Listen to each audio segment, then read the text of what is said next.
morning. The moon past the sun, four constellations start born. Hold on, a cross up in the sky. Hold up, but motherfuckers wanna ask me why. Come on. What good do your words do if they can't understand? Music is bigger than religion. It's bigger than politics. It's bigger than pretty much everything. My whole, I guess, mission for Control Freak is to start to move or help to usher the planet into a more positive and beautiful place to be. Now artists understand that they actually run a business and they're building a brand. That business is their career, the brand is themselves or their band.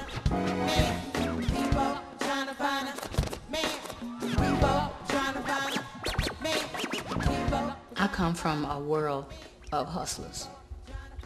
It's how I grew up, watching everybody on their hustle, and I don't knock the hustle. So what we have to do is figure out how do we merge together to form our own companies so that we are the record label and not the artist. I'm not anti large label. I'm not, because this is the reason why I have a house and a car and my mom and them doing good. I just think what shouldn't be done is that you leave all of the business up to someone that you hire. You should be a part of it because you are your business.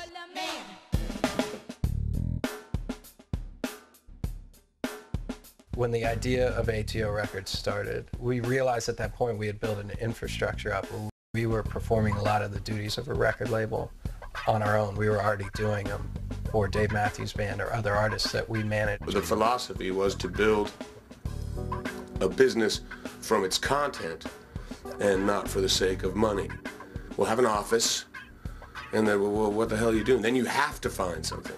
And that was David Gray, because right around that time he was dropped. We all loved David Gray. We all loved all three of his records. And lo and behold, I got a call one day. Some group of scaredy cats dropped him because they didn't know what to do. It was pure coincidence. And that day I talked to his manager, and a few weeks later, Michael and I were over in Ireland seeing David, and we got a deal done quickly. And he'd already made a record. It was we had that White Ladder. It was like, wow. Please let us be your, please let us represent you, please. So I was begging him. And eventually, after we argued for a while, he said yes. And then it exploded. The real essence of ATO, I think, was simply that, to get behind music that we felt extremely moved by and that we felt deserved to be heard more. We all have the confidence that we'll succeed. And I think it's because our goals are realistic and our expectations are realistic, and we're not trying to employ 180 people. We're employing 11, and we're not signing 37 acts. We sign 9, and we know that it takes 6 months before you even hear the artist's name and another 6 months before you actually go buy it. I definitely get caught up in like a control freak sort of mentality about the music and the band. Like, I want it to be ours and I want to do everything, but I reached a point where I realized that we need other people to help us, do what they do, so we don't have to do everything, and they're great. Kind of lucked out, with RCA and ATO, because I feel like, who knows how long it'll last, but I feel like we've been given a chance to make records, and they let us make the records that we wanted to make and didn't say anything, and are willing to let it succeed or fail on our own terms, which is pretty cool and almost never happens anymore. I was given this opportunity to, get out of the record business and into the music business. And that's what ATO Records is for me. It's the music business. And from where I sit, coming from a major label to ATO, the music business is extremely healthy. What have you learned from your students, if anything? What I've learned from my students is that students today are completely full of shit. That is what I've learned from my students. Is that much like the generation before them, the only thing they are really interested in is you telling them how right they are and how good they are. That is the same mentality that basically forces Harvard to give out B's to people that don't deserve them, out of the fear that they'll go to other schools that will give them B's, and those schools will make the money. We live in a country that seems to be just in this massive state of delusion, where the idea of what you are is more important than you actually being that. And it actually works as long as everybody's winking at the same time. And then if one person stops winking, you just beat the crap out of that person, and then they either start winking or they go somewhere else. But it's like, yeah, my students just, all they want to hear is how good they are and how talented they are. And they're not really, most of them aren't really willing to work to the degree to live up to that. If the first thing you're thinking about is getting famous, then don't worry about it. Don't just go and get famous then, because I don't know how to do that.